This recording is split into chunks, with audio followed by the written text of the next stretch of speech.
This has been a very hot topic ever since the Grisham novel Timeline came out, which is awesome. Hold on, pause. Oops.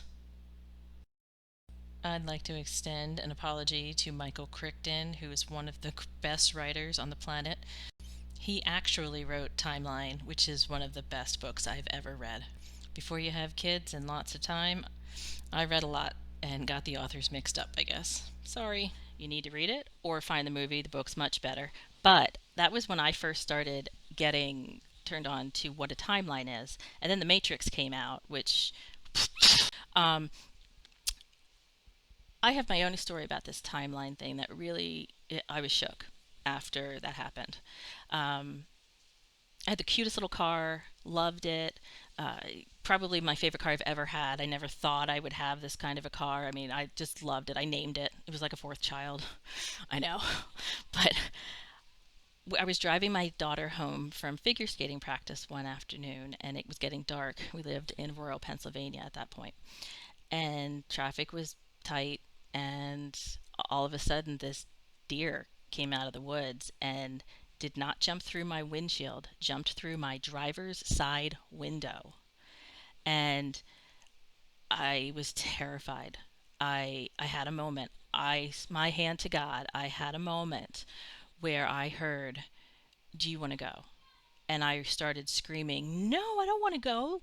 I can't leave my kids." And I was screaming at the top of, and that fast, bam, I'm just in my car. And I walked out of that without a scratch. Without a scratch. Huge deer came in my window, and I was not hurt. So in another timeline, I probably died in that car accident, and my family is going on without me. But because I didn't die in that timeline, my life continued as is. Now, your everyday life doesn't have to be that dramatic of a near fatal car accident.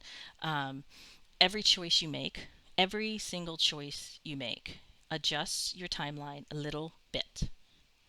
So if you're looking and you're saying, like, I really don't like where I am in my life right now, do something spontaneous, something you never would do, and that's going to change your timeline drastically.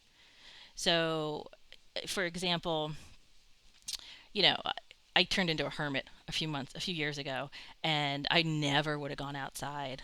I just didn't like outside. I didn't want to talk to people. People. Um, if I wanted to change my timeline, and I'm listening to this right now, I would say I'm going to go for a walk around the neighborhood, and that would change your timeline. And something along that walk is going to change where the direction of your life. Now, you also can ask your spirit guides to help you get on the timeline that you want to be on. Yeah, this is really simple. You just ask your spirit guides. Spirit guides, I would like to be on the timeline for my highest and best purpose and for my family's highest and best purpose. Please help me move to the timeline of my highest and best purpose. And it will happen with a few caveats. You cannot move to your highest and best purpose timeline if you are not aligned with your soul's will. If you have not cleared your patterns, if you're still rooted in all of that drudgery of life where you feel just awful. Like, when we watch the news, I stopped watching the news years ago, but when you watch the news and you just go, ugh, isn't there any good in the world?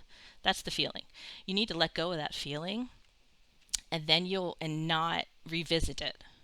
Okay, there is good in the world. For whatever reason, the news media and every single social media, they just want bad news. I don't know why.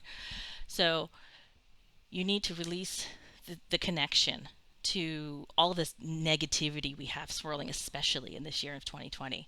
Um, and you'll be able to get on your highest and best timeline, and that's where miraculous things will come. I promise.